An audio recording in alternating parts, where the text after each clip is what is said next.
Bueno, ahora estamos ya grabando. Buenos días a todos. Vamos a comenzar la clase de hoy, como siempre repasando los conceptos claves de la clase anterior. Dice Rosario que todavía no le aparece en la nueva interfaz de Meet. Ya aparecerá. Algo debe ser que falta actualizar o se actualizará solo. Acá ya vimos que algunos lo vieron antes que otros, algunos privilegiados antes que otros, menos privilegiados como yo, y algunos menos privilegiados todavía. Bueno, ¿qué vimos en la clase pasada? Terminamos de ver el tema de sistema de entrada-salida, donde vimos la comparación entre discos de estados sólidos y discos de magnéticos. En general, los discos de estado sólido tienen mucha mejor performance. Dijimos que les comenté para hacerla simple, son entre 100 y 1000 veces más rápidos, pero son aún hoy más caros que los discos de magnéticos. Pero sin embargo, esa diferencia cada vez es menor y se espera que haya un punto de inflexión no dentro de mucho tiempo. La idea en realidad es que eh, hoy en día por lo menos, y se cree que va a mantenerse la tendencia, no necesariamente unos van a reemplazar a los otros por más que tengan mejor performance, sino que es muy probable que ambos coexistan, simplemente que con diferentes objetivos. Unos van a ser discos de performance, o sea, discos para buscar los datos que uno quiere acceder en ese momento, y los otros discos de capacidad, simplemente para almacenar grandes volúmenes de datos, ya que en teoría en el costo por byte van a seguir siendo más baratos. Vimos como otro ejemplo un tercer ejemplo de dispositivo de entrada-salida, lo que son las memorias RAM no volátiles, que son unas memorias bastante nuevas, que tienen muchas promesas, muchas expectativas, por el momento pocas realidades, no sé si por culpa de los dispositivos en sí o de todo el ecosistema. Su objetivo es cerrar la brecha de performance entre lo que es los discos de estado sólido y las memorias RAM, que los discos de estado sólido siguen siendo 1000 veces, entre 100 y 1000 veces más lentos que las memorias RAM. Y el tema es que, como les dije, son memorias que requieren muchos cambios en todo el ecosistema de programación, cambios en el sistema operativo, cambios en los lenguajes de programación, cambios en los compiladores, muchos cambios en muchos lados, y por eso quizás es que todavía no se hicieron tan populares o tan exitosas. Habrá que, insisto, yo le pongo una fichita y hay que seguir esperando a ver qué es lo que pasa de acá a 5 o 10 años. Luego empezamos a ver temas de bases de interconexión. Vimos qué son los bases, son el medio a través del cual se conectan todos los distintos componentes de una computadora. Ya sabemos que hay muchos componentes de distintas categorías, evidentemente se van a conectar a través de muchas bases diferentes. Y los bases no son solamente el conjunto de cables o de conexiones, sino que tienen varias capas. Van desde el protocolo de transacción hasta cómo se definen mecánicamente los conectores y los enchufes. Lo importante de todos los bases tienen, en general todos los bases y todos los sistemas de interconexión tienen varias características que los definen en general. Una de ellas es que están todos basados en estándares. O sea, es muy difícil encontrar un bus de interconexión que no tenga un estándar por detrás que lo respalde. Y los estándares son muy importantes por cuestiones de compatibilidad, de efectividad, saber que funciona bien, y de eficiencia, saber que no solamente hace lo que tiene que hacer, sino que lo hace de la mejor manera posible. A su vez, los bases suelen tener una organización jerárquica, y se conectan entre sí mediante puentes, mediante bridges, ya que son muchos bases de distintos tipos. Y en general todos los bases de algún modo requieren un arbitraje. Y entiéndase por arbitraje es quién ocupa el bus, qué dispositivo ocupa el bus en cada momento. Hay muchas maneras de hacerlo, no hemos entrado en detalle, pero lo importante es que alguna por lo menos tienen que tener. Después vimos que hay diversos tipos de bases con diversas clasificaciones y también tienen diversas topologías, que se llama topología de red, a la forma en la que se conectan los distintos dispositivos. Vimos que hay dispositivos de topologías simples como el mismo bus, o una conexión de anillo, hasta dispositivos de topologías más complicadas como mallas de interconexión, cubos de interconexión, todos contra todos, o las últimas que les mostré de conexiones tipo crossbar, o la última que ya tipo Omega, creo que era el nombre, que son bastante más complejas. Y hay muchas más complejas también, o sea, hay evoluciones de esas. Así que la pregunta ahora es, ¿alguna duda, alguna consulta con respecto a lo que vimos en la clase pasada?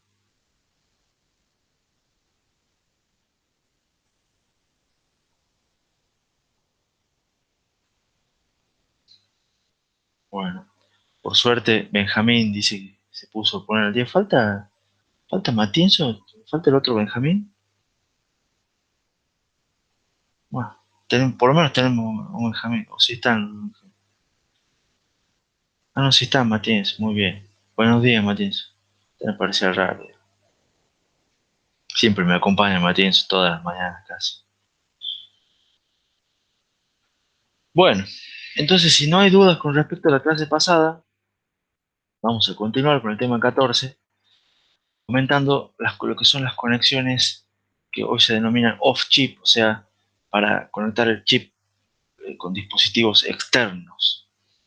Y en general les cuento lo que son las conexiones paralelas de los bases paralelos. Tienen un pequeño dibujito. En general, para conexiones externas, las conexiones paralelas eran usadas en un tiempo muy, muy lejano, o sea, como cuando yo era joven, aproximadamente.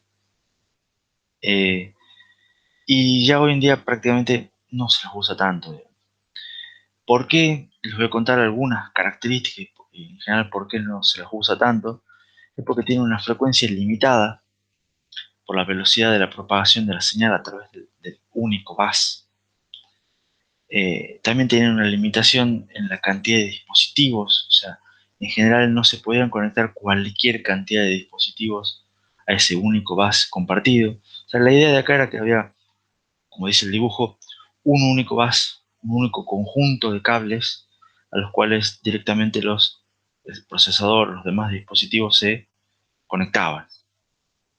Y uno directamente cuando se colgaba o se conectaba a ese único bus compartido. Por acá eran un montón de cables, un montón de señales, y había eventualmente un árbitro que se encargaba de controlar cuál de todos los dispositivos tenía acceso a ese conjunto común de cables. Y así como uno podía conectar varios dispositivos, pero no era que uno podía conectar todos los que uno quiera, digamos. O sea, había una cantidad limitada de dispositivos. En general era por problemas de interferencia, se generaban problemas de interferencia entre los cables y también de retardos de propagación.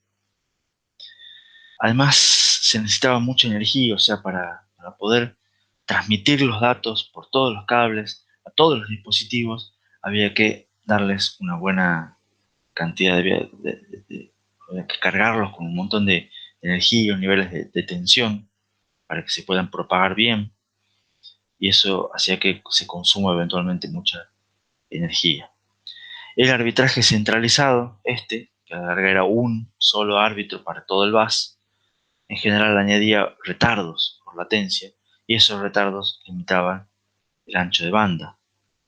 Los conectores eran costosos porque eran usualmente grandes, y además eran iguales para todos los dispositivos, o sea, tanto un dispositivo rápido como un dispositivo lento, todos tenían que tener el mismo tipo de conector porque se conectaban por el mismo bus.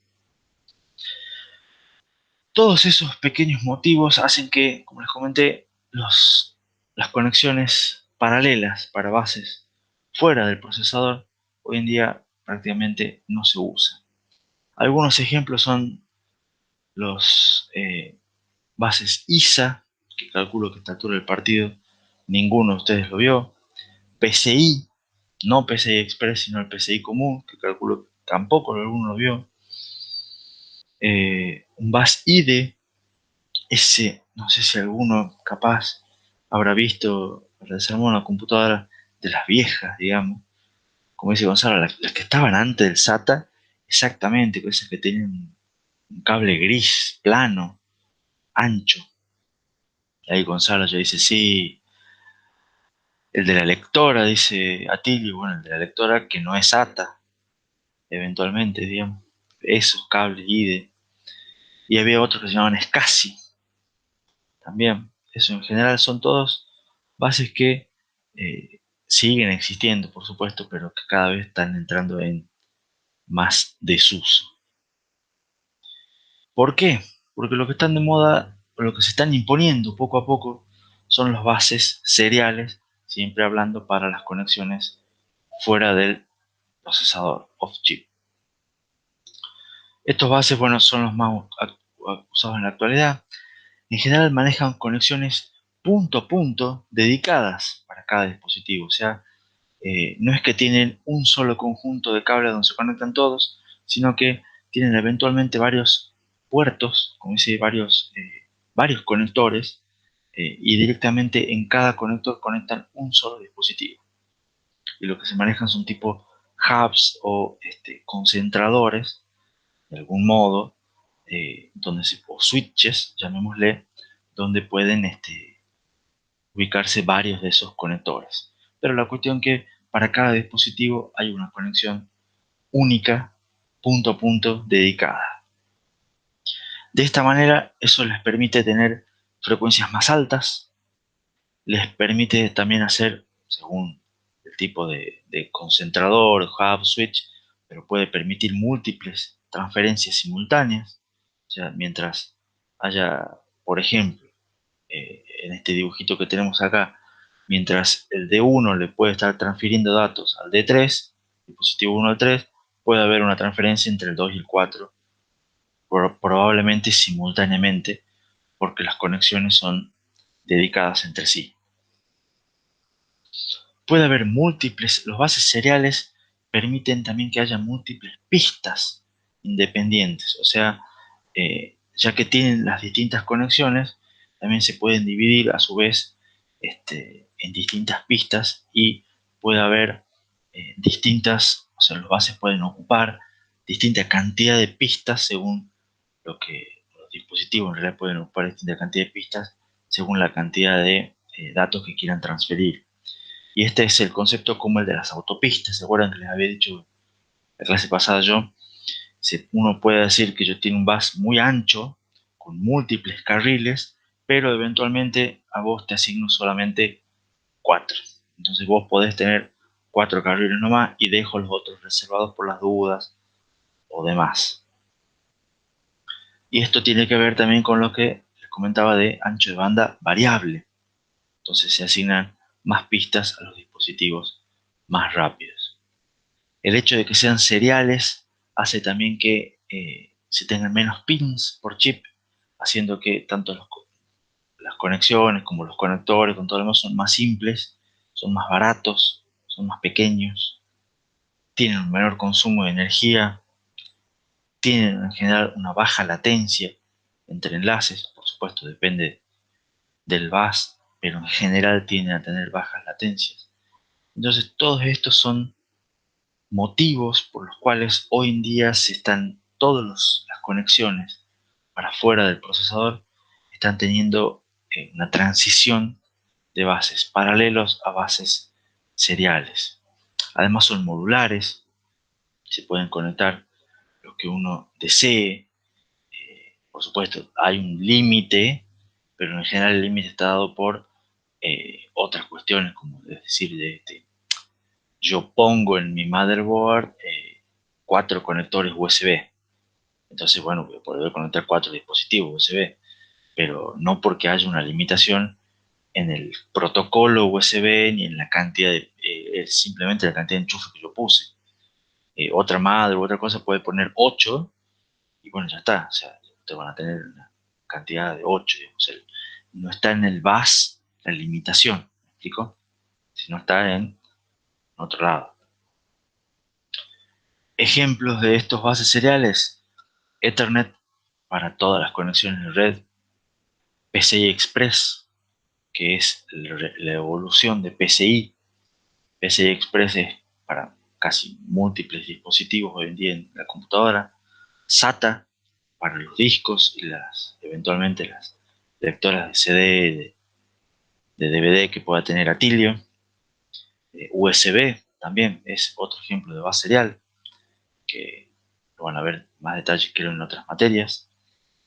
FireWire, y así hay un montón de ejemplos de dispositivos o de bases de conexiones seriales que hoy en día se están imponiendo.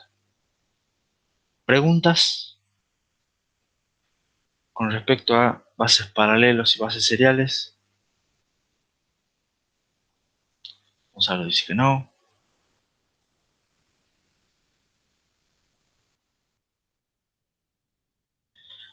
Les voy a contar un ejemplo rápido de bus serial, que es PCI Express. Como les comenté y como es importante, es un estándar. PCI Express no es solamente un tipo de conexión, sino es un estándar mantenido por una organización sin fines de lucro, lo cual está bueno porque lo hace independiente de una compañía. Es más, está formado por, como dice ahí, la organización está formada por más de 800 compañías. O sea, nadie quiere lucrar con PCI Express, sino que al revés, hay mucha gente que intenta que eso funcione y funcione bien. PCI Express tiene una característica que lo hace destacable, es que es compatible hacia atrás con generaciones anteriores. O sea, ustedes en un bus PCI Express 4, por ejemplo, pueden conectar un dispositivo eh, de generación anterior. Por supuesto, va a andar más lento, no es que va a andar más rápido, pero lo pueden conectar. No es necesariamente que deja de ser compatible. Entonces, en el mismo conector ustedes pueden conectar cualquier tipo de dispositivo, va a andar a la frecuencia que el dispositivo máxima pueda, digamos. Pero el conector y las especificaciones son totalmente compatibles.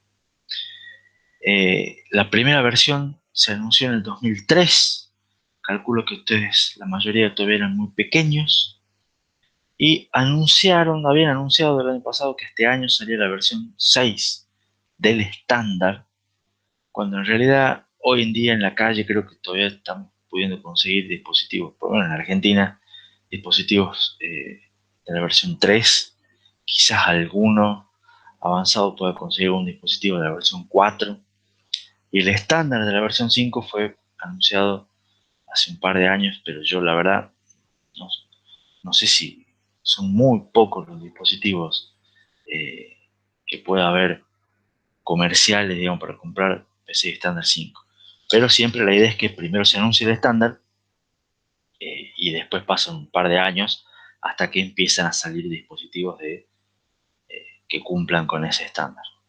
Por eso normalmente Gonzalo dice que pensaba que la última versión era la 3, es la común, la que podemos conseguir hoy en día, la 3. Pero el estándar ya oficialmente está en 5 y se espera que en algún momento de este año salga el 6. Ahí en la tablita esa les da la evolución del ancho de banda para cada uno de los versiones, cuántas transferencias por segundo pueden hacer y cuánto es la frecuencia. Fíjense que a veces el ancho de banda mejora por mejorar la frecuencia y otras veces directamente mejora por algunas otras características, ¿no? Pero la idea es que siempre va, fíjense, duplicando entre versiones el ancho de banda. En general, PCI Express es un bus serial, es un bus full duplex, o sea que permite transferencias en ambos sentidos simultáneamente. Es un bus punto a punto, o sea, tal cual eh, les conté que eran seriales. En general, cada pista, cada lane necesita 4 cables, no 2, por cuestiones de que lleva más información en los otros cables. Admite entre 1 y 16 pistas. Esto es lo de el ancho variable que yo les había comentado. Cada dispositivo puede seleccionar cuántas pistas necesita. Es parte de la configuración y del driver del dispositivo. Es decir, yo voy a usar 4 pistas. Entonces, cuantas más pistas tenga, más ancho de banda disponible tendrá ese dispositivo. Y la idea es que esta es una imagen tomada de la organización del que maneja el estándar. Ustedes ven acá en la prehistoria, o sea, en la década del 90, estaba PCI con sus distintas versiones de PCI, hasta que, como les dije recién, en el 2003 salió la primera versión de PCI Express, eh, que tenía 8 gigabytes de ancho de banda. Y a partir de ahí, sucesivas versiones, salió la versión 2 aquí, este año, 3 en este año, se demoró un montón la 4, por eso es que ahora nosotros estamos viendo muchos dispositivos con esta versión. Y después salió en teoría la versión estándar, la versión 5 en el 2019, se espera la versión 6 para este año. Y fíjense que si cumplen, vamos a ver que por más que hubo un retraso aquí, digamos, una demora de unos cuantos años en sacar la versión 4, parecería como que se está haciendo una eh, duplicación del ancho de banda. Como dice acá, el ancho de banda se duplica cada 3 años. Bueno, ojalá se cumpla este pronóstico y por supuesto esta mejora, digamos, de los bases de comunicaciones de PCI Express, que es el más popular, por decirlo así, es, como dice la diapositiva, impulsado tanto por nuevas demandas, o sea, nuevos dispositivos y la gente quiere más velocidad, y por la ley de Moore, que es que cada vez se puede integrar más cosas y mejores cosas y podemos aumentar tanto la frecuencia como los anchos de los bases y de esa manera aumentar la cantidad de transferencias y aumentar el ancho de banda de los bases seriales. ¿Preguntas?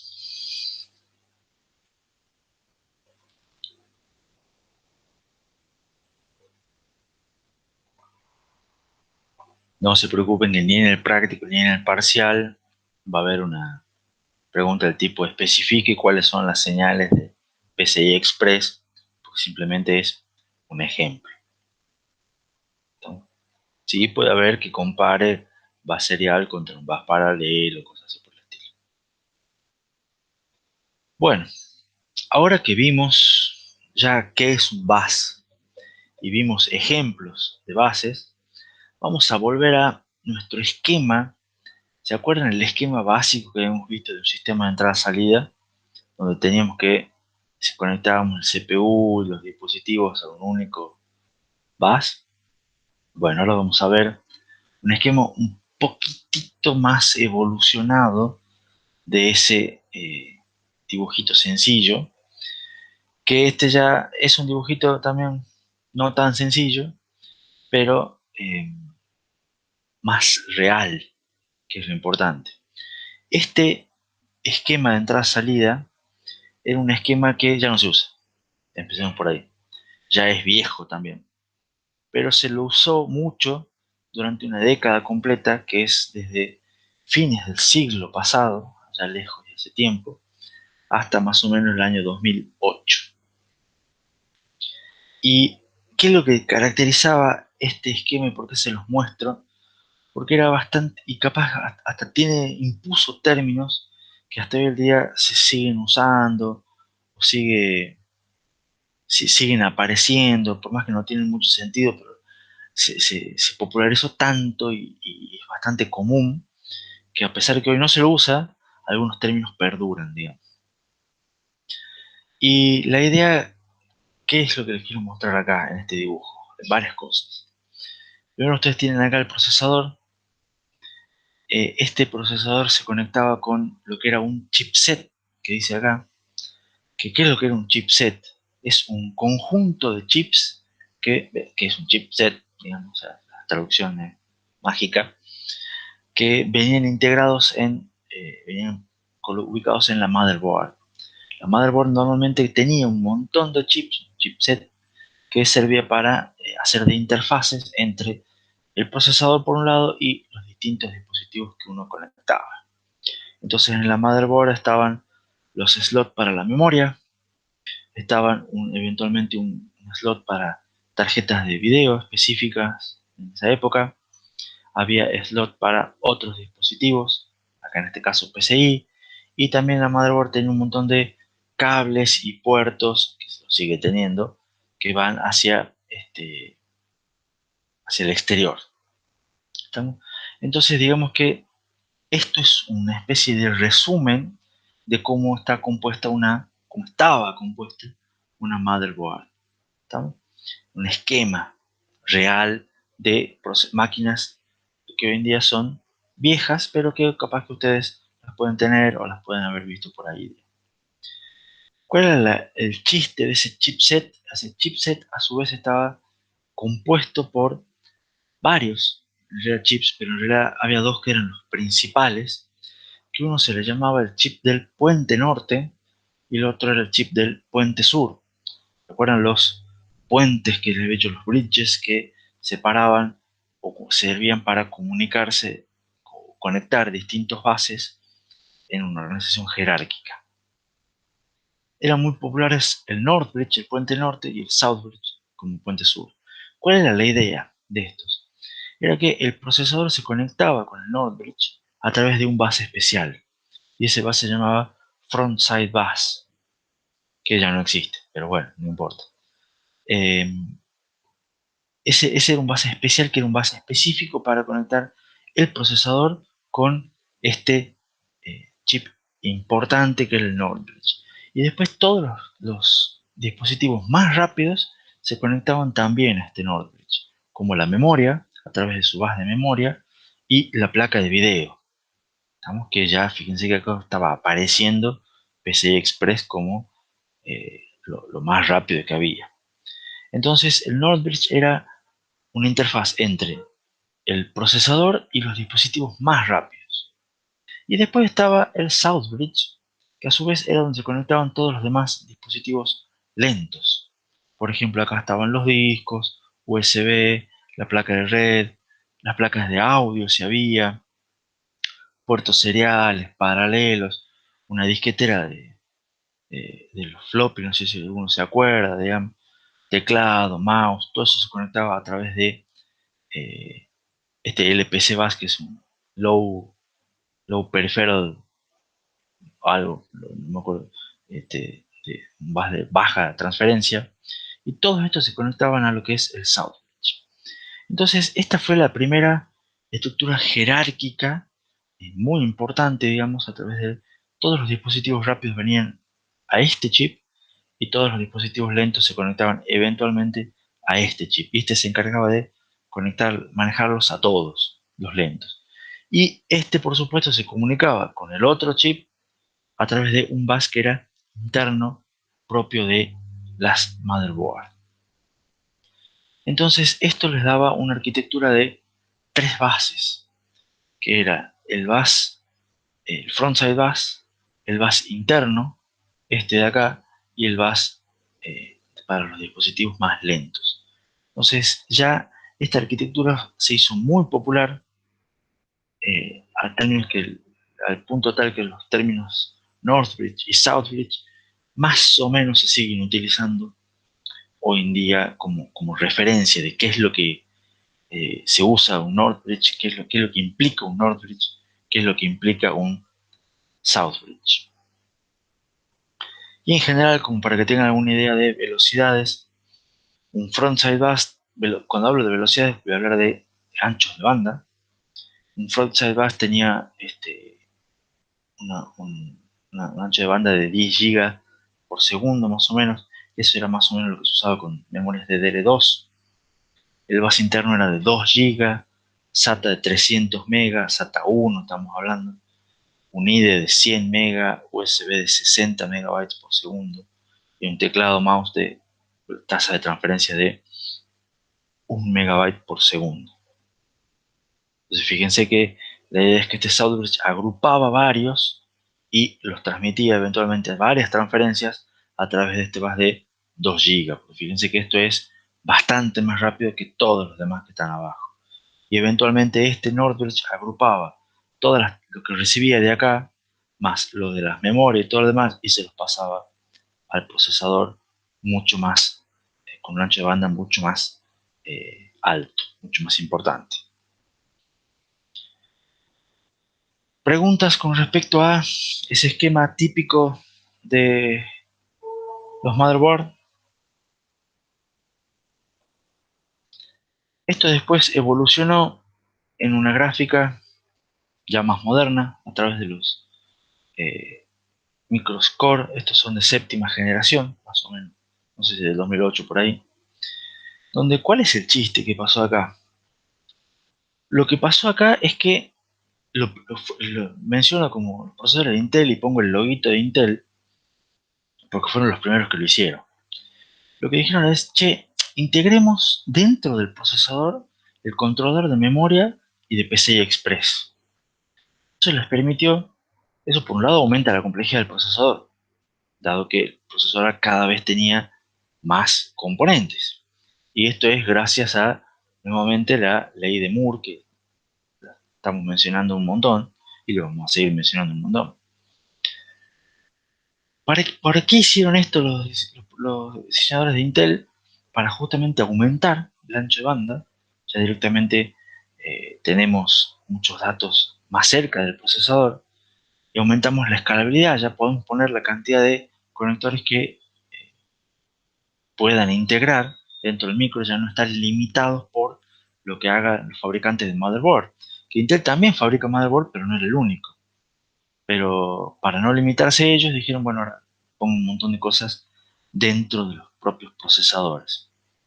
Y cuando hicieron esto, dijeron, che, ya no hace falta el Northbridge, porque ya todo el Northbridge lo tenemos integrado dentro del procesador.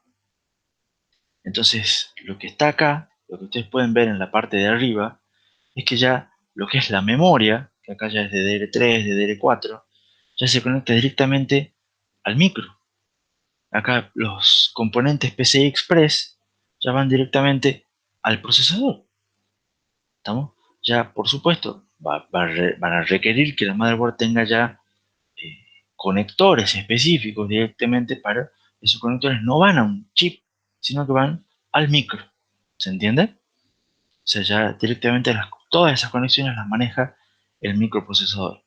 Y después sigue estando lo que antes era el Southbridge, estamos, para todos los dispositivos más lentos. Fíjense, acá está storage, audio, acá está SATA, acá está, ¿dónde está? USB, acá están los dispositivos de red, Ethernet, etcétera, etcétera. Todos siguen conectados a un único chip que era el Southbridge, y que ahora, por supuesto, le han cambiado el nombre, y ya no se llama más Southbridge, sino que se llama Platform Controller Hub, o sea, un PSH. Y por supuesto también se sigue llamando que tiene un chipset, pero el chipset ahora es un solo chip, digamos, básicamente, porque junta todos los... También puede ir mejorando ese, todo lo que era el Southbridge, y ahora evolucionó todo y es un solo chip. Y en ese momento los sistemas de Intel reemplazaron lo que era el frontside bus por lo que se conoce como una interfaz directa de memoria, una DMI, que esta sí era propietaria de Intel y no es muy popular.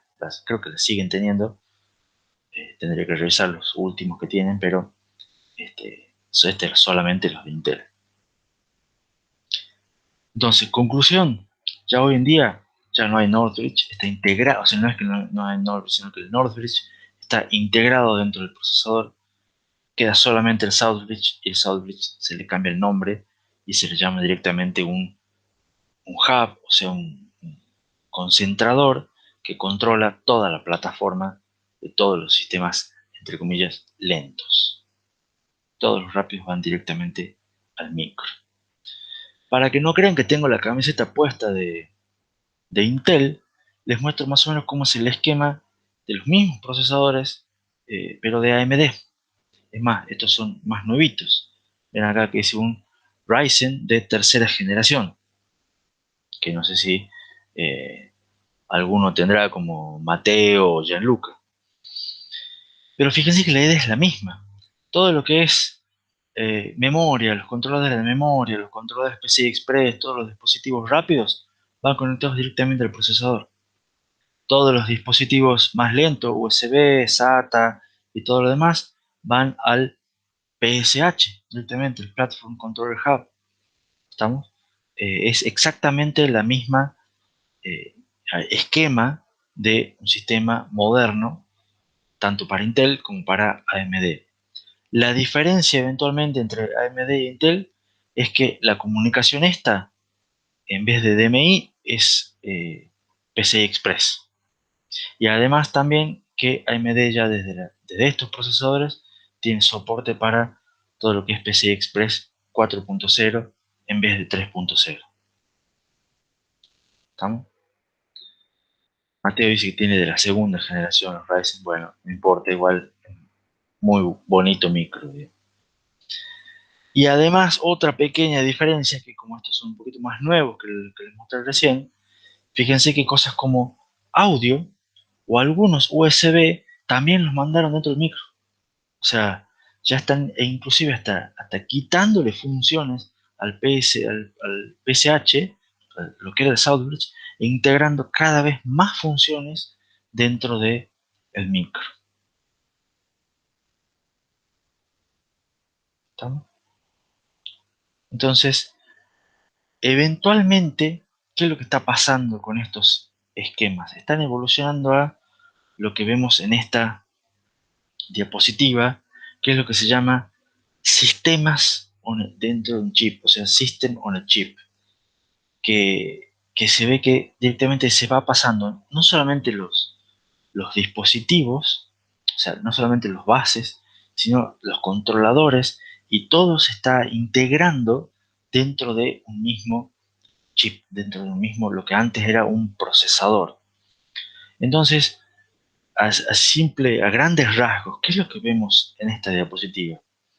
Vemos acá que tenemos lo que es un chip, lo que antes era un CPU, un procesador, digamos, ahora tiene varias cosas. Por empezar, por ejemplo, un CPU ya puede tener muchos núcleos. Estamos, o sea, ustedes están acostumbrados a, hoy en día tenemos varios núcleos en cada procesador, y acá se ve, por ejemplo, que se tienen 4 núcleos, cada núcleo es con su caché de nivel 1, separado para instrucciones de datos, y su caché unificado y privado de nivel 2. ¿Estamos? Y además, ¿qué tenemos? Hay un núcleo acá aparte para video, por ejemplo, un caché de nivel 3 que ya es compartido, ya no es privado para los núcleos. ¿Se acuerdan que yo les había contado muchas veces que los procesadores tenían un caché de nivel 3 compartido? Y después fíjense que están controladores para memoria, controladores PCI Express. De vuelta, antes los controladores estaban afuera en los dispositivos, ya estaban en los dispositivos o en la motherboard, ahora están en el procesador. Interfaces de entrada-salida, acá es lo que se está el Controller Hub, que es el PCH, que antes conocido como Southbridge, del cual se conectan todos los dispositivos lentos. Y eventualmente tenemos conexiones para displays, para video, otros componentes más, varias interfaces que también pueden estar directamente al procesador. Y todas conectadas, fíjense con lo que dice acá, o lo que se ve acá, toda una conexión interna que conecta a todos estos componentes, ya sea todos los núcleos del procesador, los otros núcleos raros, como este de video, o el caché nivel 3, o los otros controladores, todos están conectados con eh, con este bus, llamémosle, que es un bus de conexión interno. Entonces fíjense que lo que antes era el Southbridge y un Northbridge, ahora todo eso fue integrado adentro del procesador, y aparecen todas estas conexiones de bases internas, que antes era un cablecito, ahora ya tiene que ser una estructura bastante más compleja de interconexión. ¿Me siguen hasta aquí? ¿Alguna pregunta?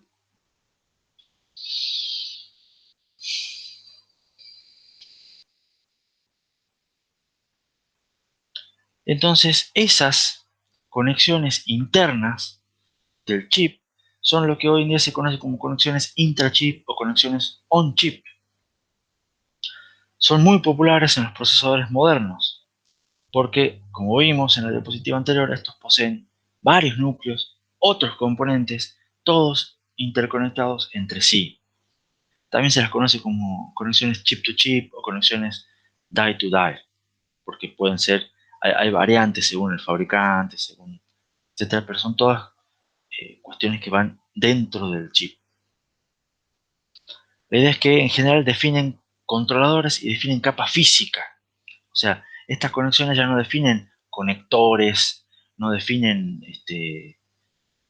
cuestiones más de, digamos, de otras capas, sino van directamente a las capas más bajas de, de lo que es el modelo, digamos. Porque como son todas integradas dentro del chip, o sea, no hay muchas cosas hacia el exterior.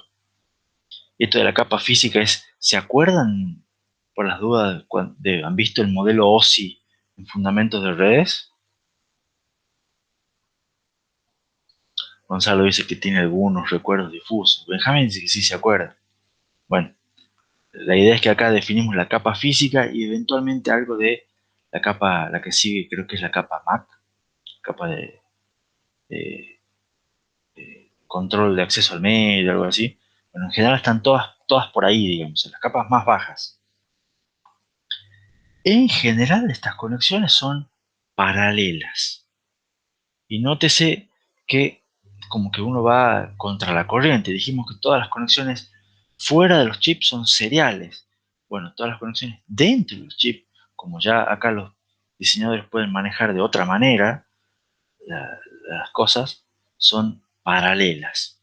Y en general con topologías no punto a punto, sino con alguna topología que conecte todos contra todos.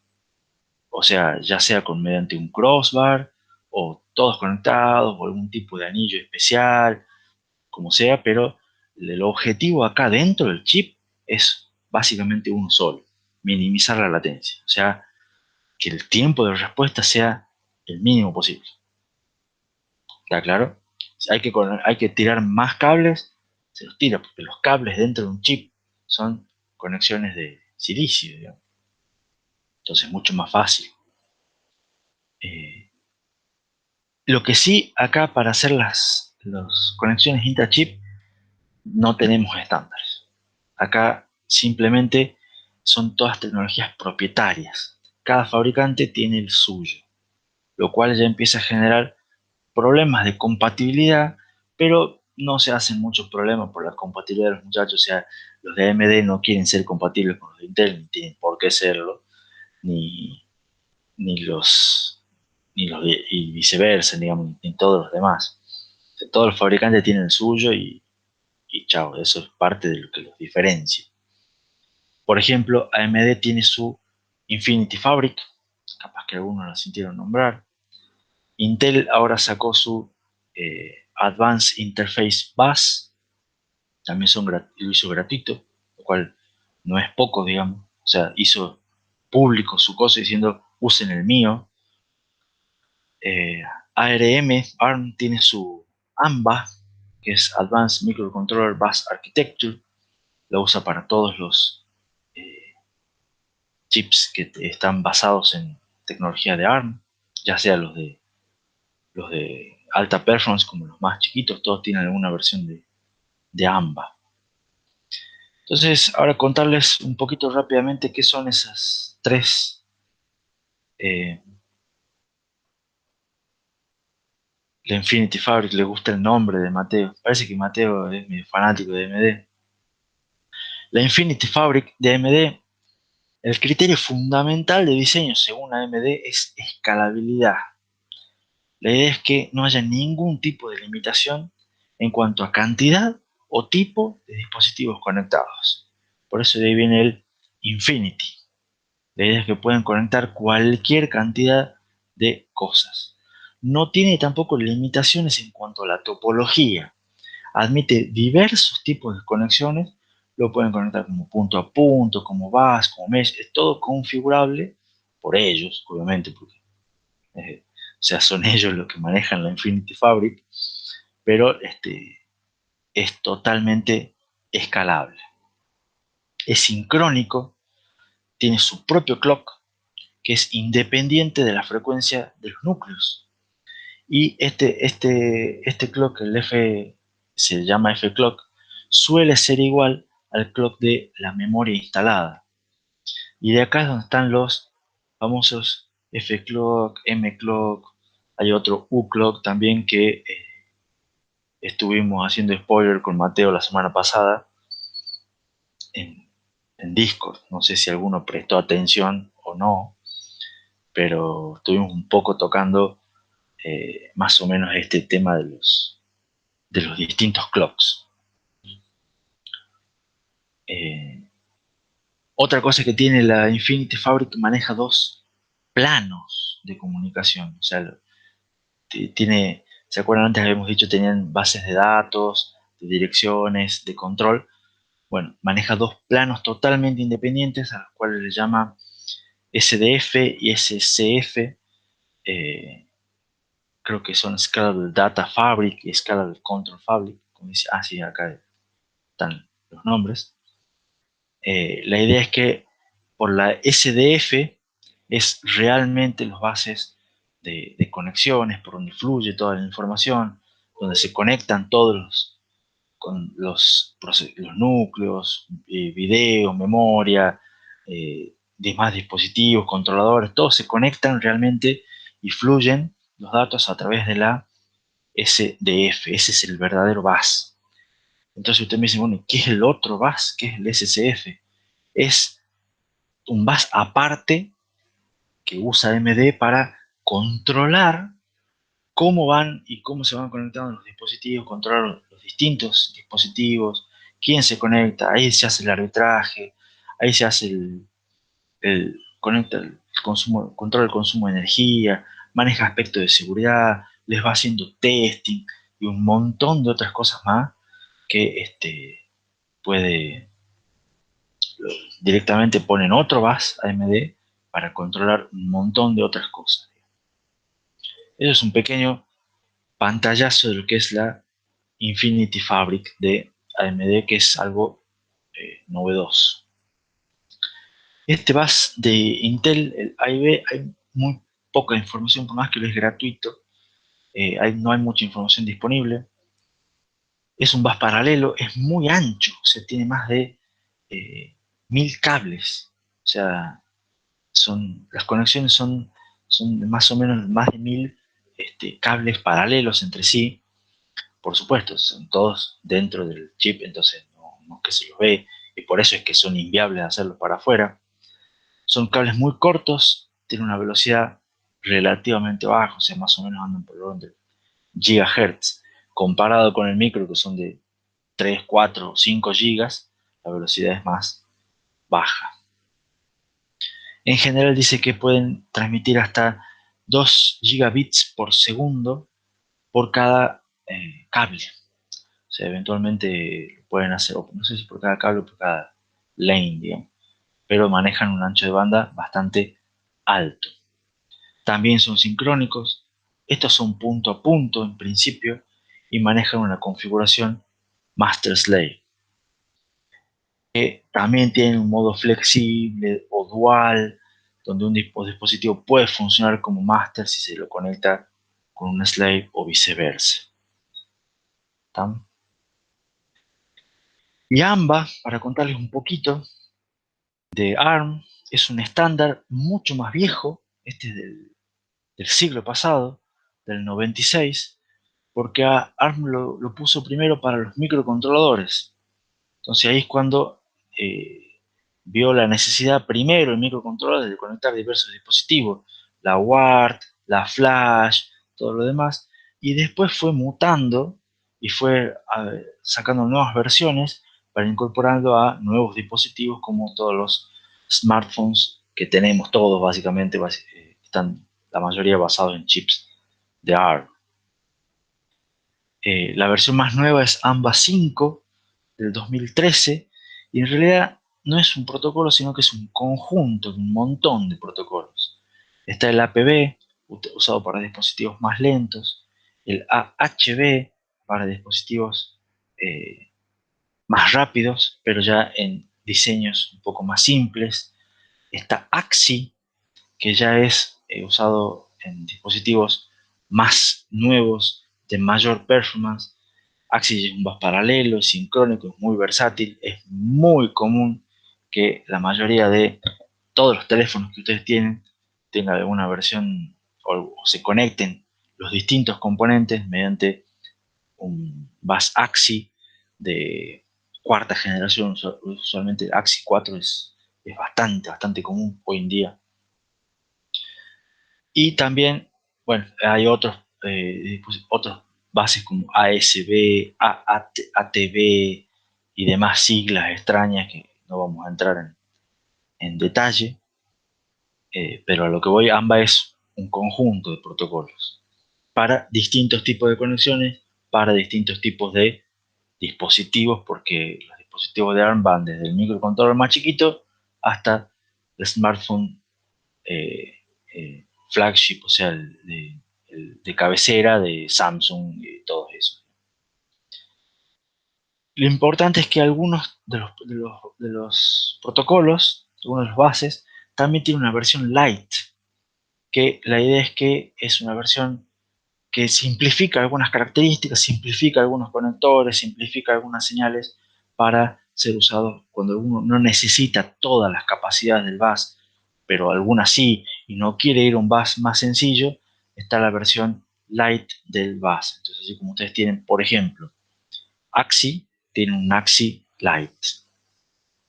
Entonces, con todo ese conjunto de opciones, ARM tiene un abanico muy grande para cubrir un montón de opciones. Me pregunta en el chat Benjamín si le puedo sacar la duda de qué significa una comunicación master-slave. Una comunicación master-slave es un tipo de comunicación en el cual hay un dispositivo que actúa como master, que es el que dirige la comunicación, y otros dispositivos, uno o más dispositivos slave, que son los que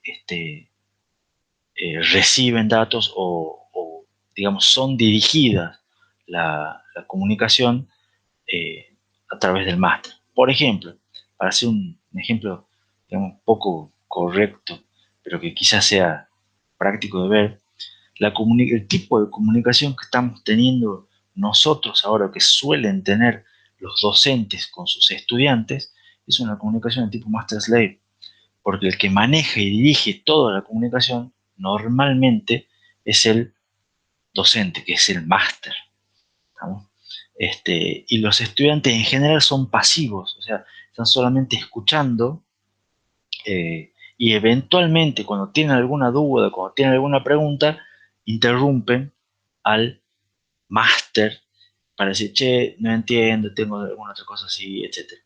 Todos estos términos, por supuesto, hoy en día son mal vistos, ya no se usan ni master slave nada más, pero sí el tipo de comunicación sigue siendo de ese tipo.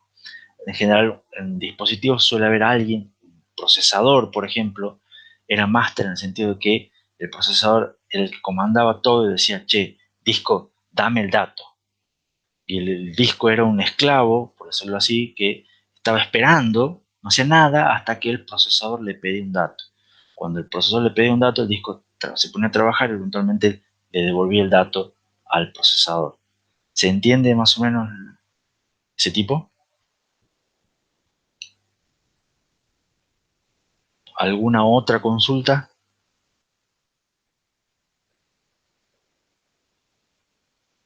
Sí, probablemente en transmisión de datos y demás manejen eso, manejen protocolos de handshake y demás. No sé si quieren hacer un recreo ahora o falta poquito para que terminemos el tema.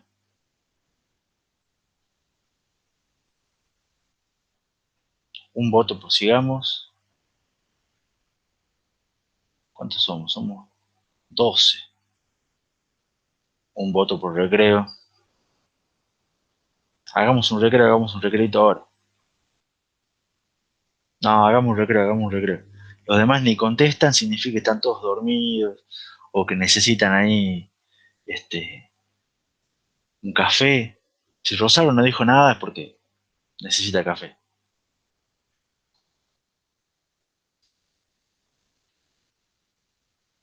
Y Matienzo para hacer la contra y dice, no, sigamos. No, hagamos un recreo. 9:02. Hacemos un recreito hasta las 9:12. No te enojes, Gonzalo. Igual vamos a terminar el tema 14 y probablemente empecemos el 15. Nos vemos en 10 minutitos.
por las dudas, aviso que yo ya estoy de vuelta, por si alguno tiene alguna pregunta o quiere comentar algo.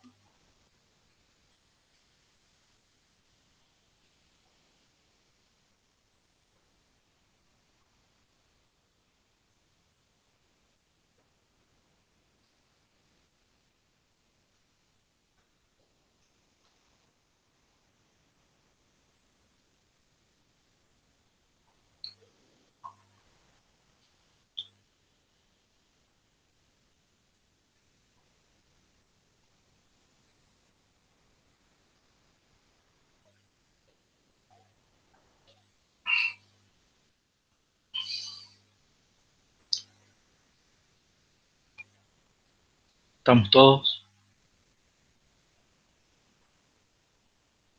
Sé que faltan un par de minutos, voy preguntando igual.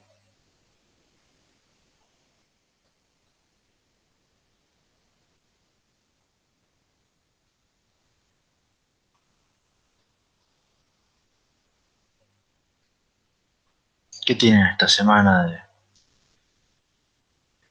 de NFT, de ingeniería de software, inteligencia artificial? ¿Ya saben alguna fecha de parciales?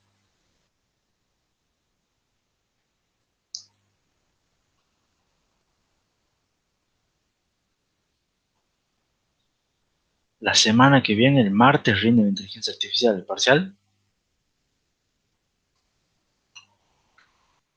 Y el quiz de ingeniería de software de la unidad nuevo, ¿cuándo es? Hoy, el miércoles.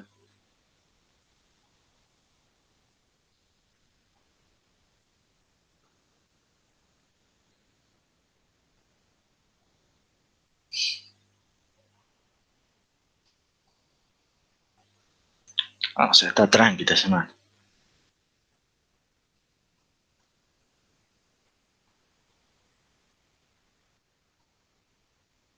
Solamente rinden dos cosas.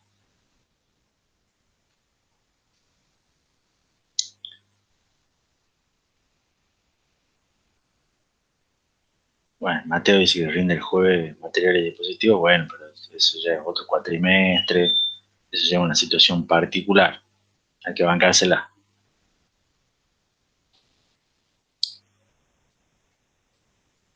Entregar un práctico de proporciones bíblicas.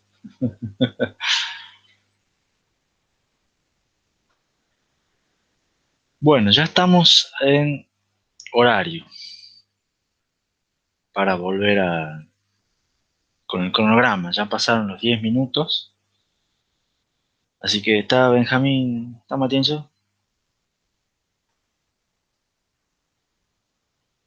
empezamos igual. La idea es que hoy vamos a terminar el tema 14. Empezaríamos con el tema 15, poquitito aunque sea. Probablemente, si con viento a favor, terminamos el tema 15 el miércoles. El miércoles ustedes ya saben, me acaban de decir que rinden la evaluación del TP5, que lo hizo sufrir mucho a Gonzalo todo el fin de semana. Vamos a publicar el práctico 6. El práctico 6 son temas 13, 14 y 15. Y el viernes empezaríamos con el tema 16, que ya es el penúltimo tema de la materia. Para continuar con lo que hemos hablado de otras bases u otras interfaces, quiero contar tres en realidad, no un par, de interfaces nuevas que andan dando vueltas por ahí. Una se llama CXL, la otra es CCIX, no sé si tienen alguna manera más fácil de pronunciarlas. Son del 2018-2019, son estándares abiertos, impulsados por la industria, o sea que hay gente que los necesita y por eso se ponen a ver cómo hacer para solucionarlo y después saca este estándar. Son estándares para ser usados en data centers, o sea, en general ustedes no van a tener este tipo de conexiones, no los van a ver, a menos que vayan a trabajar a Google, Facebook, Amazon, ese tipo de cosas. Pero existen y esa gente las necesita y por eso las hace. son distintos, son distintas industrias, distintas compañías, pero bueno, en esencia los dos son similares. Lo que hacen es agregar capas de funciones sobre PCI Express 5. O sea, sobre lo que ya tienen el bus PCI Express, que es un bus serial y todo esto lo que les conté, le agregan una serie de funciones por encima para, evidentemente, generarles funciones que son necesarias y cosas que necesitan para esos grandes centros de datos. La idea, por ejemplo, es conectar múltiples dispositivos, todos bajo un mismo espacio de memoria unificado. Entonces, esa es parte de lo que hacen esos buses. Otro bus es un bus NVLink de NVIDIA, que es un bus específico, solamente de NVIDIA, también es propietario, ya tiene sus años, fueron usados por primera vez en el 2014, ya van por la tercera generación en el 2020, y es un bus específico para conectar componentes o eventualmente placas de video de NVIDIA entre sí.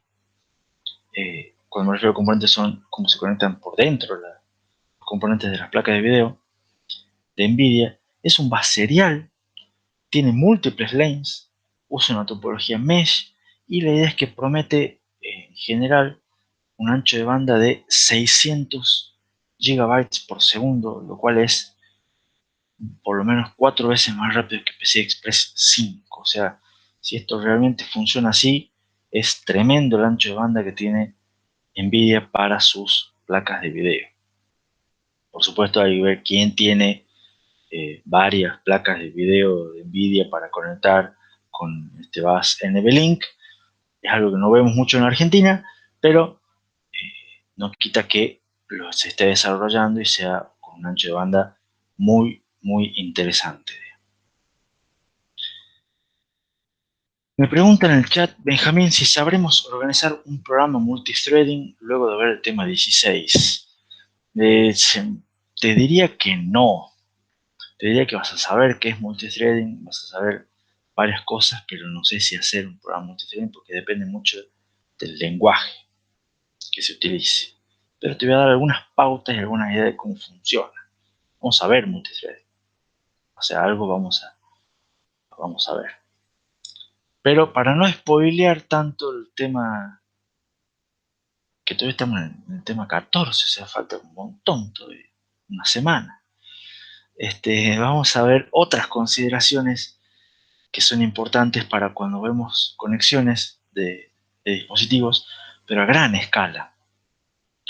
Porque los supercomputadoras, el famoso top 500 que les mencioné un par de veces en la materia, o los data centers, necesitan otro tipo de conexiones. O sea, no utilizan por supuesto las conexiones dentro del chip, utilizan las conexiones fuera del chip y necesitan además otro tipo de conexiones para conectar los distintos racks de servidores y distintas clusters eh, entre ellos, digamos. Este tipo de conexiones necesitan en general baja latencia, necesitan muchísima escalabilidad y además necesitan o usan otras métricas que son métricas específicas de calidad de servicio. O sea, se fijan ahí de cuántos son los tiempos de respuesta específicos, hay contratos, digamos, de cómo tienen que ser los distintos niveles de servicio y demás. En general, estas conexiones también son basadas en topología crossbar, o sea, de una especie de todos contra todos, pero cambiado, que evolucionaron en lo que son complejos toroides 3D, de los cuales no voy a entrar en detalles, no se preocupen. Hay varios tipos, algunas de las más populares son MyRenet o InfiniBand, que en general suelen ser, también son conexiones más bien genéricas que se diseñan específicamente para cada instalación. O sea, cuando alguien dice, che, yo voy a instalar acá un centro de datos, va a tener tal característica, tantos servidores, tantas cosas, Entonces, específicamente se diseña una conexión de ese tipo para esa instalación. Entonces, no son muy portables entre una instalación y otra, digamos. Sin embargo, cada vez más se va imponiendo, aún en estos data centers de gran escala, lo que son las conexiones de Ethernet, porque son más simples, porque son más baratas y porque Ethernet va mejorando con el tiempo su ancho de banda para hacerlo cada vez más competitivo y cada vez con menor latencia.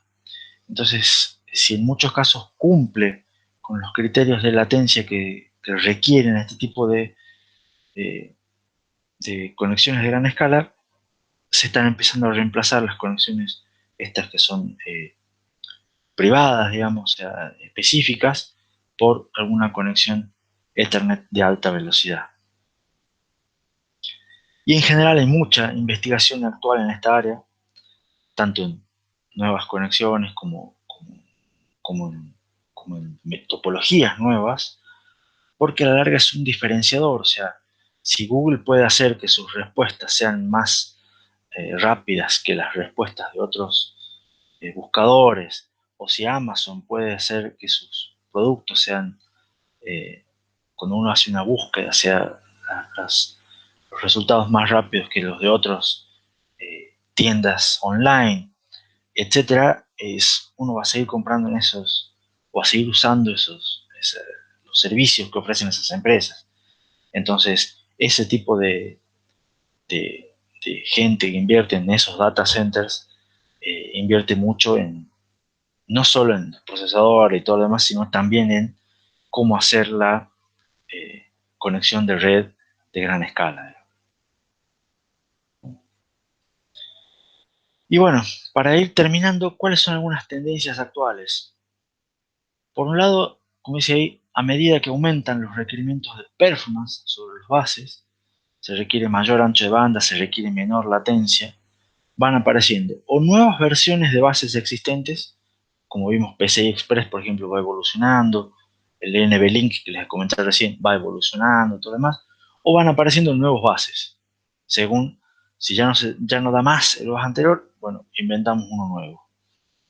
Pero la cuestión siempre tratando de hacer estándares, o si los últimos son propietarios, o son muy específicos de cada uno, pero si son cuestiones más generales, tratando de siempre con estándares. Y en general, como dice ahí, los nuevos bases van teniendo o mayor frecuencia o mayor ancho de banda. También a medida que aumenta la capacidad de integración de los chips, más componentes se van moviendo desde fuera del chip hacia adentro del chip. Con eso que se denomina Uncore, que no es el núcleo, pero no es parte de los core que están dentro del chip, pero son parte de cosas que hay, muchos controladores y demás dentro del chip. Y esto implica que las conexiones también se van moviendo hasta dentro del chip. Y cambian los paradigmas para tener afuera del chip se usa mucho serial, adentro del chip se usa mucho paralelo. En general se pasa de sistemas compuestos por chips, lo que antes eran los chipsets, a sistemas dentro de un chip, lo que son los SoC, System on a Chip. Y también hay nuevos protocolos que lo que hacen es agregar funciones adicionales a los protocolos existentes. Entonces, directamente no son nuevos protocolos completos, sino que si yo necesito tal cosa, la versión simple, utilizo la versión simple, y si necesito la versión con más funciones, utilizo la versión con más funciones. Y en general se ve que en muchas aplicaciones los bases hoy o suelen ser un cuello de botella. Por ejemplo, acá yo les voy a mostrar un gráfico donde se ve el aumento relativo de ancho de banda en función del tiempo. Tienen distintos anchos de banda en escala logarítmica, ojo, acá a la izquierda, y lo que es una escala temporal que va hasta el 2022, por supuesto no hemos llegado todavía, pero se prevé. Y se ve más o menos, esto es para servidores, un procesador de servidor, más o menos cómo va aumentando su performance, su ancho de banda, la realidad de cuántos datos requiere, cuántos datos puede entregar un puerto de Ethernet. Este es en gigabits, los otros son en gigabytes. ¿Y cuánto es un ancho de banda de PCI Express? Y fíjense que acá es donde estuvo mucho tiempo PCI Express 3.0. Acá empezó a mejorar, se espera que siga mejorando, pero si ustedes ven, siempre PCI Express está por debajo de lo que es la mejora. Entonces, se está viendo como que los bases o las conexiones se están convirtiendo en un cuello de botella. Por eso es que se buscan nuevos protocolos, nuevas cosas, se exige nuevos estándares, nuevas versiones. Por eso NVIDIA, bueno, yo pongo mi bus dedicado para mis placas y tiene muchísimo más ancho de banda, van a poder hacer cosas, van a poder transferir los datos mucho más rápido y se están moviendo mucho en ese sentido distintos fabricantes. Pero como ven ahí lo que dice la diapositiva, los bases van un poco más retrasados. Entonces, para terminar ya, de una vez por todas, este tema, hay una frase de Seymour Cray, que es otra de las grandes mentes en todo lo que es arquitectura de computadoras, que dijo en inglés: "Anyone can build a fast CPU. The trick is to build a fast system", que quiere decir en castellano, cualquiera puede construir un procesador rápido, lo cual no es tan así, pero bueno. Y dice que el truco está en construir un sistema rápido. Y nosotros vimos muchas veces ya en lo que va de la materia que toda computadora está compuesta por varias partes. Y la idea es que, o idealmente, tanto el procesador como el sistema de memoria, como el sistema de entrada-salida, todas las conexiones y todo lo que es el software, o sea, programas de usuario, drivers, sistema operativo, todo, tiene que estar orquestado para maximizar la performance. O sea, cuando hay problema de performance hay que ver dónde está el problema, quién tiene la culpa y ver cómo solucionarlo. O sea, no necesariamente es cuestión de cambio la computadora, me compro una más nueva, porque probablemente sí mejore, está claro, pero sea un gasto que, bueno, más grande o habrá que ver si vale la pena o no. Entonces, en general, siempre se busca ver una configuración completa. Y lo importante es ver primero y principal que toda la configuración valide los requerimientos del problema que se pretende resolver. O sea, esto apunta a, si ustedes necesitan una computadora para ser utilizada en un programa tal que requiere que el tiempo de respuesta al usuario sea de tantos segundos, bueno, ustedes tienen que poner y validar ese requerimiento. ¿Está claro? Eh, no pueden demorarse más o no pueden hacerlo. O sea, lo primero es validar los requerimientos del problema que se pretende resolver, ver cómo hacer para que toda la configuración cumpla con eso. Y una vez que cumple, o sea, bueno, ahí hay que ver requerimientos de latencia, tiempo de respuesta, de cantidad de dispositivos, de escalabilidad, de tolerancia a fallo, de lo que sea que se pretende resolver. Una vez que se validen todos los requerimientos mínimos, lo que hay que hacer es analizar la existencia de cuellos de botella, ver dónde está el problema. ¿Se acuerdan los análisis de cuello de botella que hacíamos con Pipeline? Bueno, es el mismo. Ver dónde está el problema, porque el cuello de botella es el que nos determina la máxima productividad de todo el sistema, es el que nos limita la productividad. Entonces, cuando veamos, tenemos un problema de performance, tenemos un problema de productividad, bueno, está en el procesador, está en la memoria, está en el sistema de entrada-salida, está en los bases, está en el software. ¿Dónde está el problema y cómo hacemos para solucionarlo?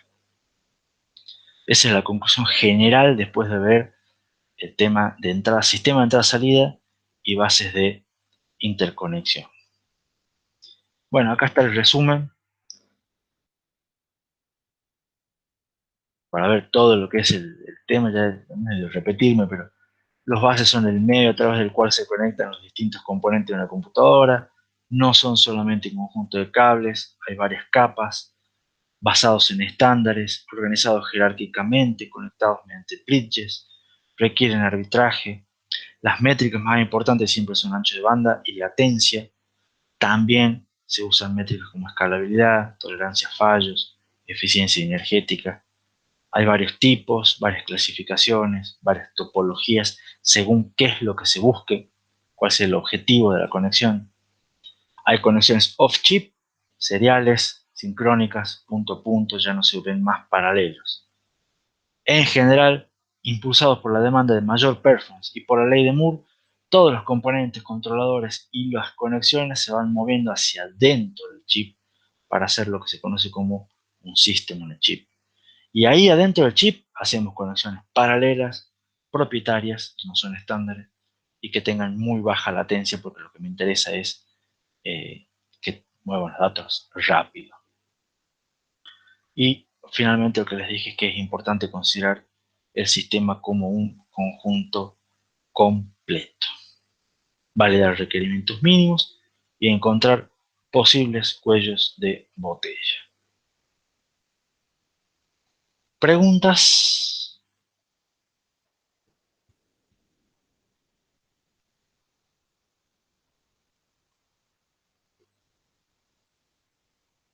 ¿Se entendió un poco lo que es el tema de bases de interconexión?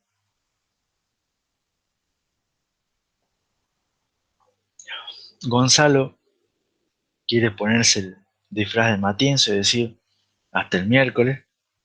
Nada hasta el miércoles. Ya mismo arrancamos después de un recreo de 5 segundos, que fue el que tomé, hasta que yo vea cómo presentar la nueva pantalla.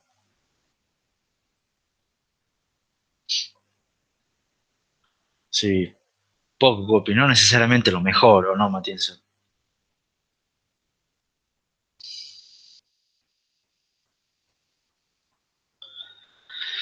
Vamos a empezar un poquito, aunque sea, con el tema 15, que se llama diseño para bajo consumo de energía. Por lo menos me gustaría que veamos el repaso. Si puede ser el repaso y un poquito más, mejor, pero por lo menos el repaso. Por lo pronto, ya el cronograma, vamos viendo ahí, tema 15, 7 de junio, estamos a 20 días del parcial, nada, estamos a 3 semanitas del parcial. No sé si ustedes van a tener en cuenta, pero yo que antes, cuando lo empezamos a ver, quedan todavía 3 temas, pero este tema también es, eh, en realidad, vuelvo a la diapositiva anterior. Con el tema 14 terminamos lo que son todos los temas referidos a los distintos componentes, las distintas partes de la computadora. Ahora vamos con 3 temas que son globales, por decirlo así, que ya ven a todo lo que es la computadora como un conjunto.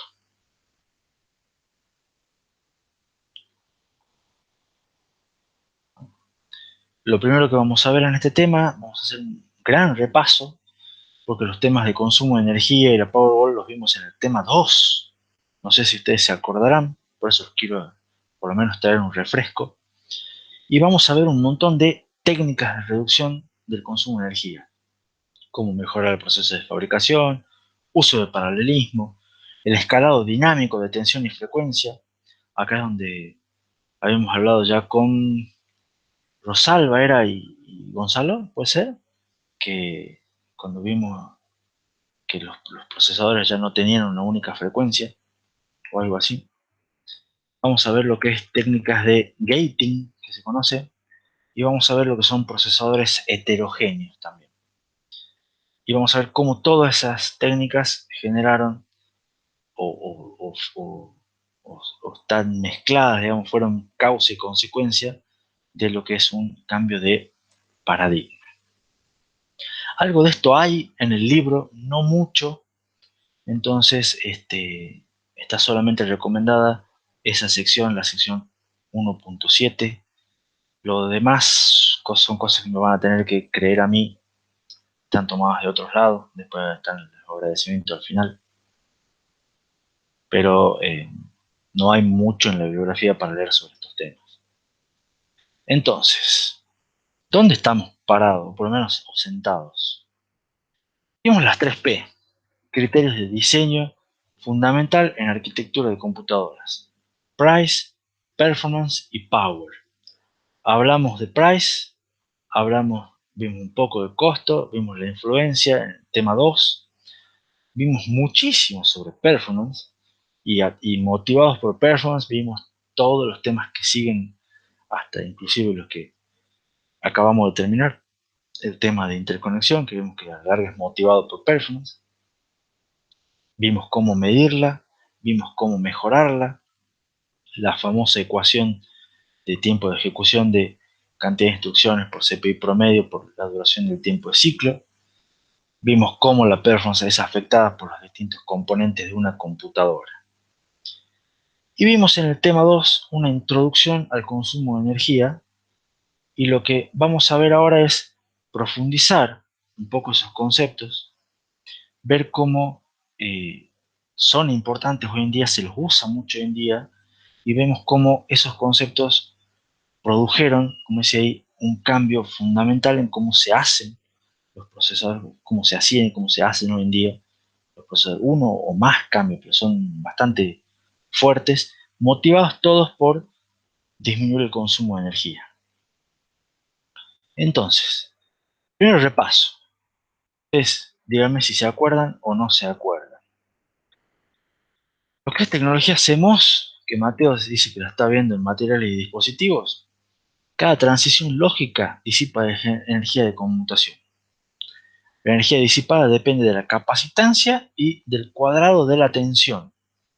Entonces ustedes llegamos después de muchas cosas a esa ecuación que es la ecuación de consumo dinámico de energía, que a la larga tiene varios factores que son la cantidad más o menos de transistores. Cuanto más transistores haya, más voy a consumir. Un factor de actividad que es entre 0 y 1, que es la probabilidad de que se haga esta transición lógica, porque no siempre están cambiando.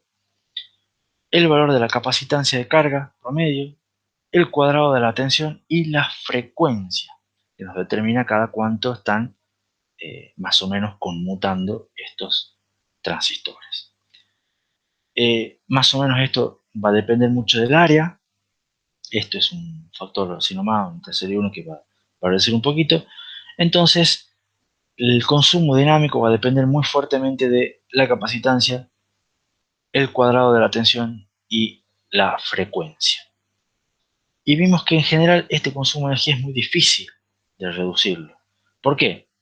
Porque si disminuimos la frecuencia, bajamos la performance. O sea, disminuir la frecuencia es aumentar el tiempo la duración del tiempo de ciclo. Eso influye directamente en la duración, en el cálculo de I por C, P, I por T.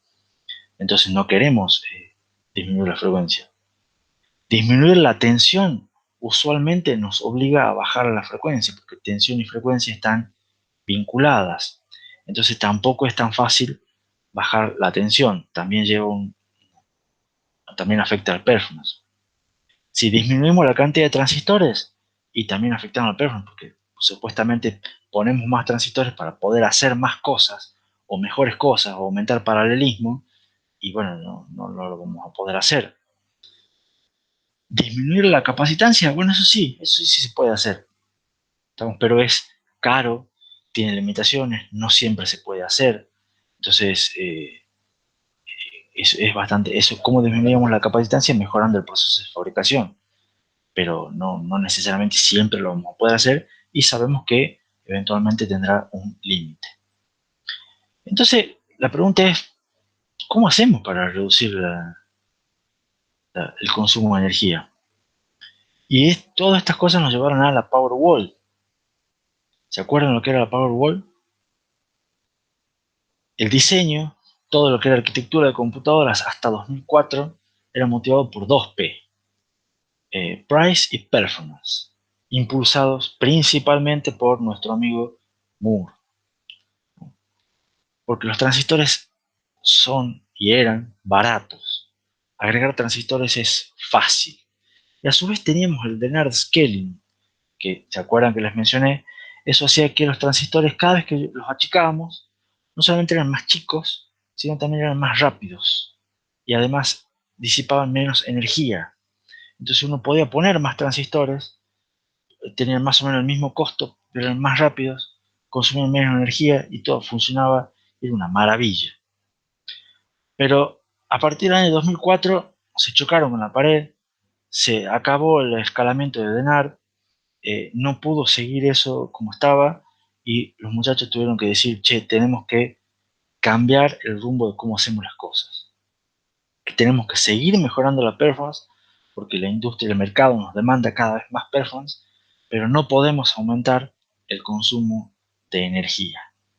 ¿Se acuerdan cómo fue la solución que les comenté yo en aquel momento, o según la deduce ahora, cómo hicieron para seguir mejorando la performance sin aumentar el consumo de energía en el año 2004 o a partir del año 2004?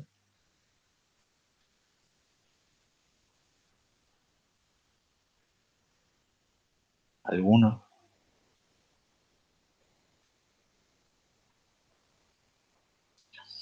Se pasó a múltiples núcleos.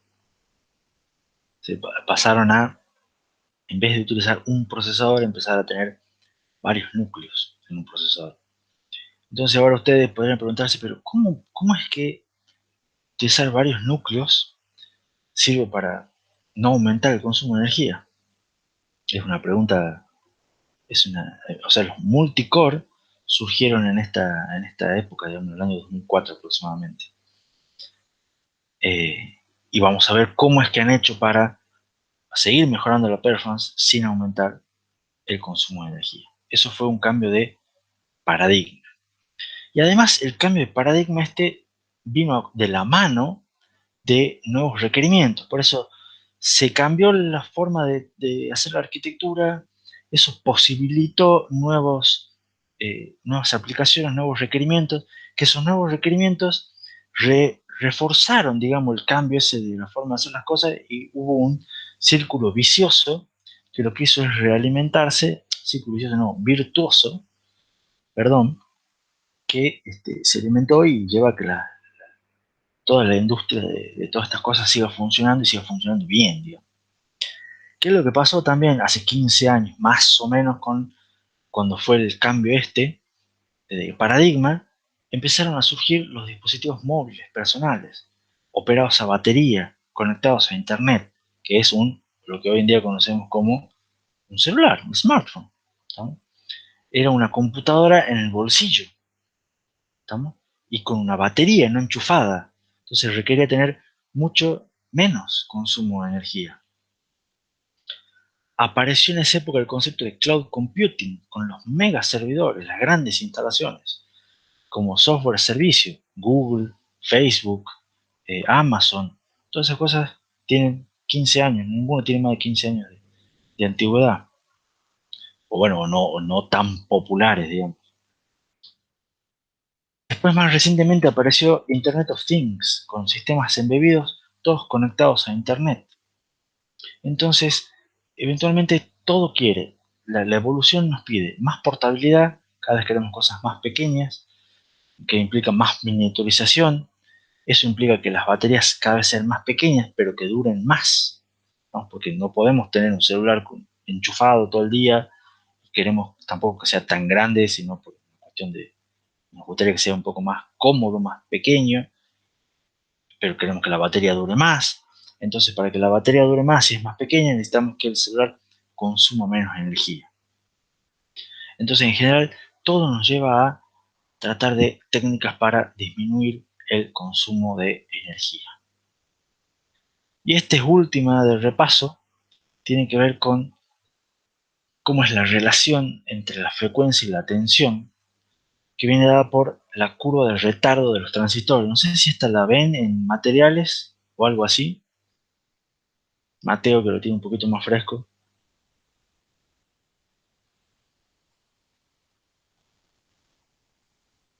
Sí, la ven, dice. Bien, bien, Mateo. Nadie lo puede comprobar si es verdad o no. Es una curva que tiene el tiempo de propagación, esto es en segundos, o bueno, alguna métrica de segundos, en función de la tensión. Y lo que se ve es que uno cuando va disminuyendo la tensión, va aumentando el tiempo de propagación, pero esto es una cuestión más o menos, digamos, hasta por acá, por ahí hasta que llega la tensión de umbral, podríamos decir que es más o menos lineal. También que esta gráfica no es la mejor, todo lo demás, pero hay como una gráfica acá en las cuales a medida que disminuimos la tensión, aumenta el tiempo de propagación, por lo cual disminuye la frecuencia. ¿Estamos? Entonces, acá es donde está la relación que era más o menos parecida entre frecuencia y tensión, de que cuando disminuimos la tensión, necesitamos disminuir la frecuencia porque nos aumenta el tiempo de propagación de los transistores. ¿Se entendió? ¿Alguna pregunta hasta aquí? En teoría, todo esto que vamos viendo es repaso. Repaso de distintas cosas. Bueno, avancemos. Tengo 10 minutitos más. Tenemos 1 o 2 diapositivas de cómo hacemos para mejorar el proceso de fabricación. Es algo que también ya vimos que se hace y se usa. A medida que va pasando el tiempo, van mejorando los procesos de fabricación y vamos teniendo nodos cada vez más pequeños, 14, 32, 22, 10 nanosegundos, 10 nanómetros, perdón. Después estamos con 7 nanómetros, 5 nanómetros, y uno de ustedes, creo que fue Gonzalo, comentó que un chip de IBM que salió hace un mes por ahí, lo fabricaron en 2 nanómetros. O sea, esto se está haciendo. ¿Y qué es lo que muestra esta gráfica? Muestra acá en el eje este de las Y lo que es la capacitancia dinámica. Entonces lo que muestra es que a medida que va aumentando o va disminuyendo, digamos, el proceso de fabricación, va disminuyendo también la capacitancia dinámica. Y cuando disminuye la capacitancia dinámica, va disminuyendo el consumo de energía global de todo el chip, estamos de todo el procesador. ¿No? Ahora, la realidad es que tanto las compuertas de los transistores, o sea, ya son tan finitas cuando tienen tan poca, o sea, tan poco ancho, digamos, o sea, ya estamos hablando de el proceso de fabricación tiene unas compuertas de los transistores, son unos pocos átomos de ancho, ya dejan de ser compuertas totalmente ideales. Entonces, ¿qué pasa? La compuerta cuando tiene que estar cerrada, no cierra del todo y deja pasar alguna pequeña corriente. Esas corrientes se conocen como corrientes de pérdida. ¿Las vieron en algún en materiales o en algún otro material?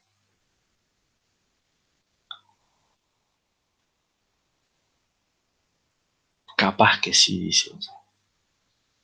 Esas corrientes de pérdida son corrientes que no deberían existir. Porque, o sea, se supone que cuando uno corta, corta. O sea, no, o sea, si estamos hablando de que los transistores manejan como un switch, son llaves abiertas, llaves cerradas, cuando la llave está abierta, eh, no tiene que pasar la energía. Sin embargo, pasa. Y cuando está abierta y pasa energía, por una corriente que no debería existir, pero existe, ¿qué es lo que pasa? Empezamos a tener no solamente el consumo dinámico de energía, sino empezamos a tener un consumo estático. La famosa ley de Ohm eh, de, ¿cómo es la ley de Ohm de, no me sale, de la tensión igual a la corriente por la resistencia? Salió. Y el consumo de energía es tensión por corriente. ¿Estamos? Entonces, si empezamos a tener una corriente, como hay una resistencia por los cables, por todas las cosas, empezamos a tener un consumo estático.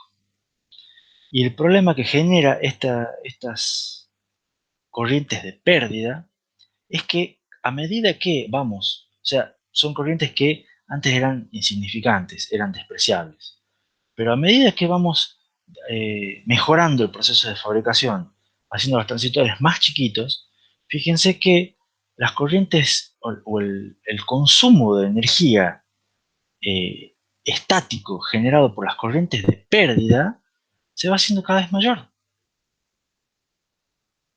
¿Ven? Entonces pasa a ser un problemón, las corrientes de pérdida. O sea que por un lado decimos, bueno, está bueno mejorar el proceso de fabricación porque me disminuye la capacitancia y me disminuye el consumo dinámico de energía. ¿Está claro?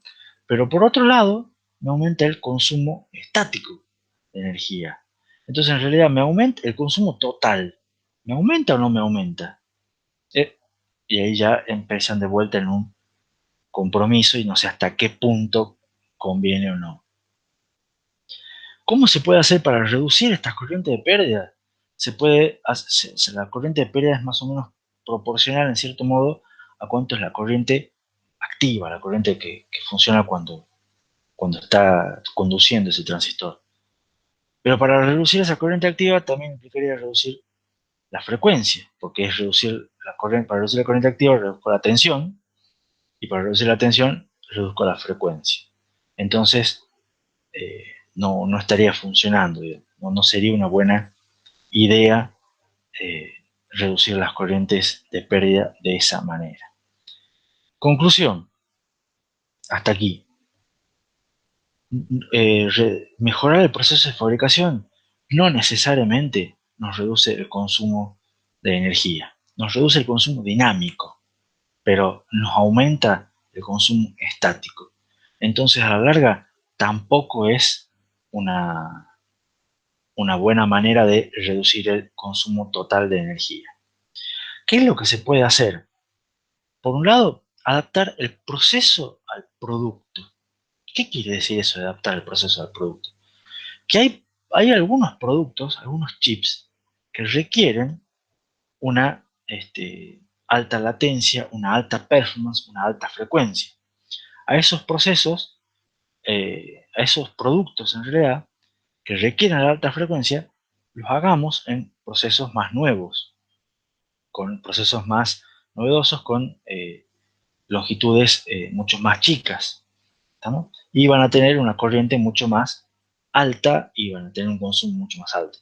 Pero hay otros procesadores que no requieren tanta performance, entonces les podemos bajar la frecuencia y ya que trabajan con una menor frecuencia, les podemos aumentar un poco, les podemos disminuir la tensión, y como les disminuimos la tensión, disminuye la corriente, entonces disminuye la corriente de pérdida y tenemos un bajo consumo por todas partes. ¿Se entiende?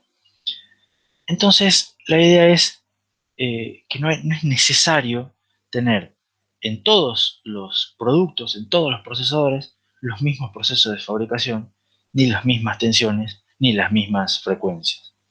Entonces hay procesadores de alta performance que se fabrican, los de AMD, los de Intel, en 5 nanómetros, 7 nanómetros, 10 nanómetros, pero después tienen procesadores para otras cosas que se fabrican en 32 nanómetros y como mucho, o a veces se fabrican en 100 nanómetros y andan muy bien. O sea, y se siguen fabricando, no es que ya no se fabrican más. ¿Se entiende? Entonces, depende qué es lo que estemos buscando nosotros, depende cuál sea nuestro objetivo, vamos a ver qué tipo de procesador queremos, qué requerimientos va a tener y vamos a ver qué niveles de tensión le tenemos que poner, qué frecuencias le podemos poner y qué consumo de energía vamos a necesitar. Entonces, si ustedes ponen un chip muy chiquito para un sistema embebido, no tiene por qué ser fabricado en 5 nanómetros o 10 nanómetros. ¿Se entiende?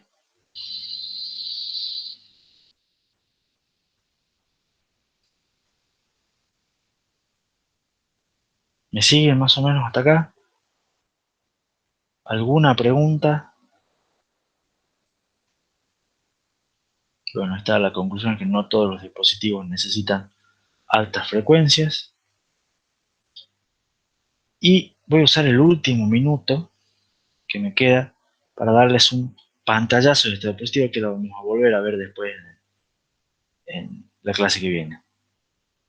La idea es que cuando mejoran el proceso de fabricación, reducen el área. Y el hecho de reducir el área no solo reduce el costo y el consumo, tiene una implicancia adicional, que es que en el mismo espacio, o sea, en la misma área, puedo poner el doble de chips, el doble de circuitos. Y de esa manera reducir el consumo. Eso ustedes ya han visto que a medida que mejoramos el proceso, se va achicando el área del chip. Eso lo habíamos visto cuando veíamos costo. ¿No? A su vez también dije que reduce un poco el consumo de energía, pero lo que nos permite es en la misma área poner el doble de circuitos y reducir el consumo. ¿Cómo? Se los dejo de inquietud y lo vamos a ver la clase que viene. ¿Preguntas? Hemos visto una linda cantidad de diapositivas de este tema. Me voy satisfecho. ¿Ustedes?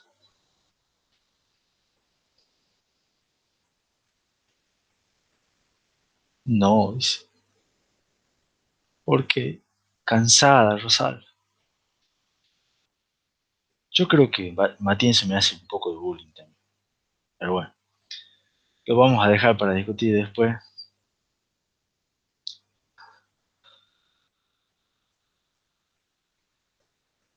Ah, puede ser la venganza, dice Rosal. Bueno, cortemos acá. Ya estamos en tiempo, en horario. No hay preguntas, estamos hablando sonceras en el chat. Así que me despido. Nos vemos el miércoles a la misma hora, por el mismo canal, como le gusta a Valentina que diga. Y suerte en la clase hoy, no rinden nada, así que les vaya bien. Nos vemos el miércoles.